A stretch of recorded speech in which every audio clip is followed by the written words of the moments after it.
Je vous salue tous dans le nom du Seigneur Jésus-Christ. Alors, ce matin, j'aimerais vous parler d'un sujet. Que ton règne vienne. C'est dans Matthieu chapitre 6, au verset 10. Le Seigneur nous dit que ton règne vienne. Que ton règne vienne. Le règne de Dieu doit s'établir sur la terre. La volonté de Dieu doit s'établir sur la terre. Lorsqu'on parle de règne de Dieu, on est en train de parler d'un pouvoir royal. Le royaume de Dieu doit s'établir sur la terre. Est-ce qu'il n'est pas encore établi? Pourquoi doit-il s'établir? Pourquoi doit-il venir? C'est parce qu'on nous rappelle une histoire.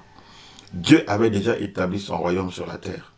Lorsqu'il a pris Adam et il l'a placé sur la terre, il a donné tout pouvoir de dominer sur toute la création des animaux et tout ce qui se met sur la terre, il a donné le pouvoir. Et Satan a mal géré ce pouvoir, il a mal géré le royaume, il s'est laissé convaincre, séduire par le diable et il a perdu ce pouvoir. À partir de ce moment, Satan est devenu le prince de ce monde. Satan a pris le pouvoir, la royauté sur la terre. Il a eu la domination sur l'homme parce que l'homme de lui-même lui a obéi. Le Seigneur a maudit Satan et cette terre est devenue inutilisable pour le royaume de Dieu. Le règne de Dieu, c'est un règne de paix, un règne d'amour, un règne où l'homme est heureux. Dieu se plaît à voir sa créature vivre de façon heureuse, de façon harmonieuse. Or, qu'est-ce qui se passe? Actuellement, le règne qui s'applique sur la terre, c'est un règne de chaos, instauré par le diable. La Bible dit qu'il ne vient que pour tuer, égorger et détruire. Le système qui gouverne le monde actuellement, c'est un système de destruction, c'est un système de mort, c'est un système de tuerie, c'est un système qui semble être heureux lorsque les gens souffrent. Ça ne vient pas de Dieu, ça vient du malin, ça vient du diable. Et Dieu veut faire cesser cela. Voilà pourquoi il a envoyé son fils Jésus, unique, comme le roi, comme le second Adam, afin de reprendre l'autorité, de reprendre le pouvoir sur la création. Jésus est mort à la croix afin de racheter les hommes qui ont été bernés, qui ont été trompés par le diable. Il les a rachetés sur la croix par son sang, parce que tout est purifié par le sang. Il a purifié le sang, il a purifié la terre avec son sang, et maintenant il a laissé des ouvriers, des disciples, des apôtres, ses serviteurs, les enfants de Dieu, qui sont en train de propager son royaume. La propagation de ce royaume se fait par la propagation de l'évangile. Accepter Jésus-Christ dans sa vie, comme Seigneur, comme Sauveur, comme Maître, croire que tout ce qu'il a fait, c'est pour le salut de l'humanité, c'est pour que le royaume de Dieu soit établi, c'est cela l'évangile, c'est cela l'évangélisation. La volonté de Dieu, c'est que les hommes connaissent son Fils Jésus, celui qui établit le royaume, le prince, le roi, celui qui a été jugé digne d'être le nouveau roi, d'être à la tête de ce royaume. Donc, en tant que chrétien, ce que Dieu attend de toi, c'est que tu obéisses, tu te soumettes à son Fils, le roi Jésus. Que tu te soumettes à lui, à sa parole, et que tu laisses ton esprit, le Saint-Esprit, habiter en toi et te dominer. Tu acceptes ce règne-là, chrétien sur le royaume. Tu dois être dominé par la parole, tu dois obéir à ce que la parole de Dieu dit. Tu dois être dominé par le Saint-Esprit. Le Saint-Esprit va te parler. Et ce qu'il te dira de faire, c'est ce que tu feras. Pour que le royaume de Dieu s'établisse, pour que le pouvoir du royaume de Dieu soit visible, il faut que ces sujets obéissent. Il faut que la parole, la volonté du Fils soit appliquée. Rappelez-vous un jour à Cana, lorsque la mère de Jésus a dit au Seigneur que les gens n'avaient plus de vin. Elle a simplement dit aux gens, faites ce qu'il vous dira. Quand tu fais ce que Jésus te dit, tu entres dans le royaume. Il a dit aux gens de mettre de l'eau, de remplir des vases d'eau. Il en fait, c'est normal. On ne sait pas pourquoi on lui a demandé le vin. Il dit remplissez ces vases d'eau. Les gens remplis, ils ont demandé du vin. Ils ont obéi quand même parce qu'on les avait dit faites ce qu'il vous dira. Après, on vous dit puiser. C'est absurde. On vient de mettre de l'eau, on me dit de puiser et d'aller servir. C'est un peu une farce, mais ces gens-là sont formidables. Ils ont obéi. Et quand ils ont obéi, que le miracle s'est fait voir. Donc, c'est pour dire que le royaume de Dieu vient avec obéissance. Les miracles qui accompagnent le royaume de Dieu viennent avec l'obéissance à la parole de Dieu.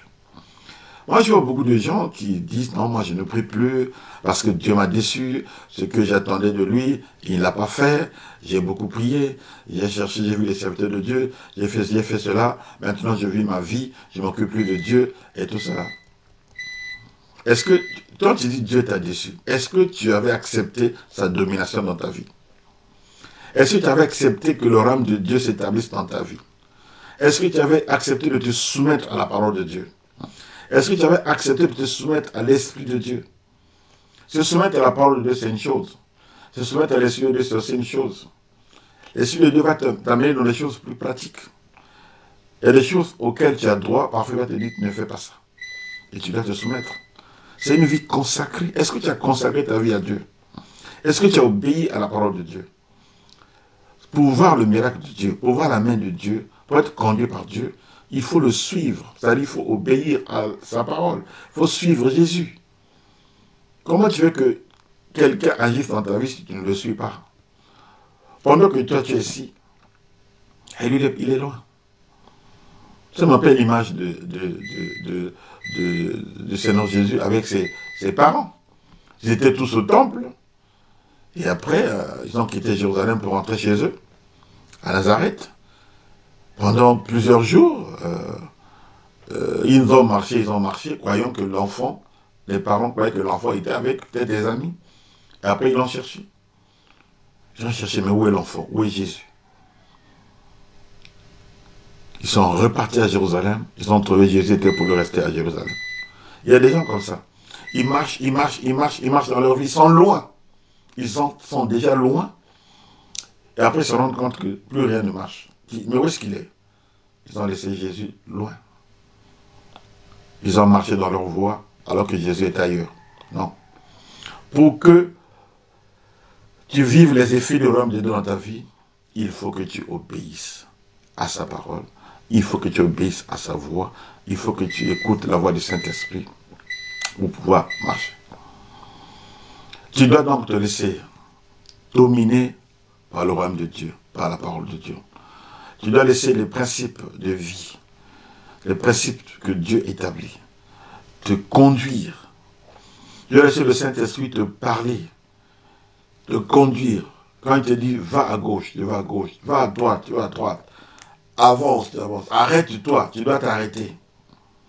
Mon ami, ce n'est pas en vivant ta vie comme tu le fais que tu vas croire que les effets de l'homme de Dieu seront visibles dans ta vie, non.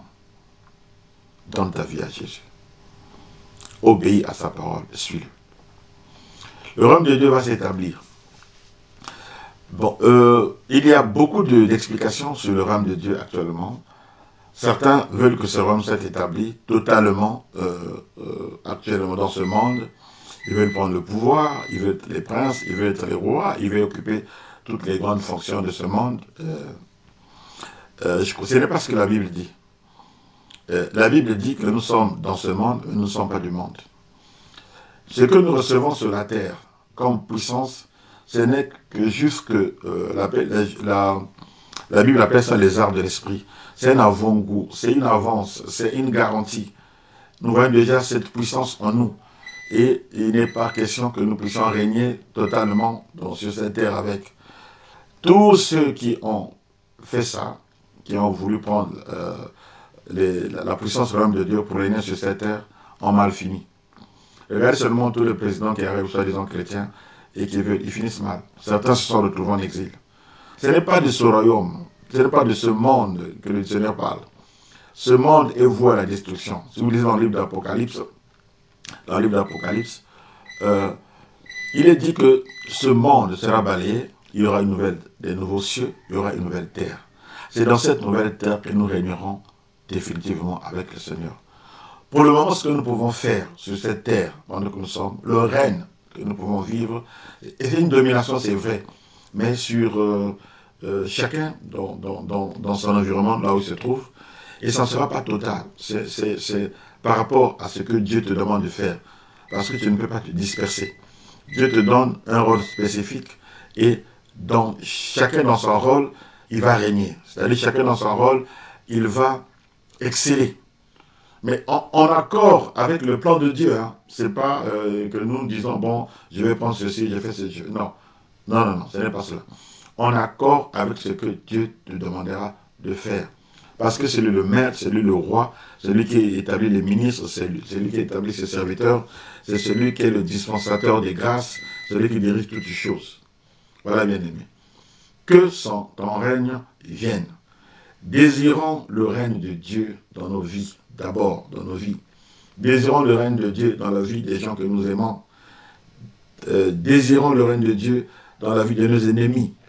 Désirons le règne de Dieu dans notre environnement, afin que nous vivions en paix. Désirons le règne de Dieu partout où nous sommes, car c'est la meilleure chose que nous puissions vivre. Qu'il en soit ainsi. Nous allons remercier le Seigneur, prier. Merci Seigneur pour cette exhortation. Merci de nous garder. Merci de te glorifier encore dans nos vies. Que ton règne vienne. Qu'il en soit ainsi. Dans le nom de Jésus que j'ai ainsi prié. Amen.